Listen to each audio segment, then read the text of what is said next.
യദ്യദാചരതി ശ്രേഷ്ഠ സത്തദേവേതരോചന സാ യത് പ്രമാണം കുരുതേ ലോകസ്തദനുവർത്തതേ.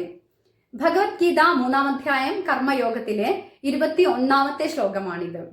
ശ്രേഷ്ഠനായ ഒരു വ്യക്തി ഏതിനെയെല്ലാം ആചരിക്കുന്നുവോ മറ്റുള്ളവരും അതിനെ ആചരിക്കുന്നു. അതുപോലെ അയാൾ ഏതിനെയെല്ലാം പ്രമാണമാക്കുന്നുവോ ലോകരും അതിനെ അനുസരിക്കുന്നു. ഇതാണ് ഈ ശ്ലോകത്തിന്റെ സാരം. മനുഷ്യൻ അനുകരണ സ്വഭാവമുള്ള ഒരു ജീവിയാണ്. സമൂഹത്തിലെ അല്ലെങ്കിൽ ലോകത്തിലെ തന്നെ ശ്രേഷ്ഠരായ വ്യക്തികളെ മാതൃകയാക്കുക എന്നുള്ളത് ഒരു പതിവാണ്. അതായത് പ്രശസ്തരെ അനുകരിക്കുക എന്നുള്ളത് സാധാരണ മനുഷ്യരുടെ ഒരു ശീലമാണ്. അത് എല്ലാ കാലഘട്ടത്തിലും ഉണ്ടായിരുന്നു എന്നുള്ളതാണ് സത്യം. അതുകൊണ്ട് ഭഗവാൻ അർജുനനോട് പറയാണ്, അർജുന, നീ കർമ്മം ചെയ്തേ മതിയാകൂ. കാരണം നീ ഒരു വീര യോദ്ധാവാണ്.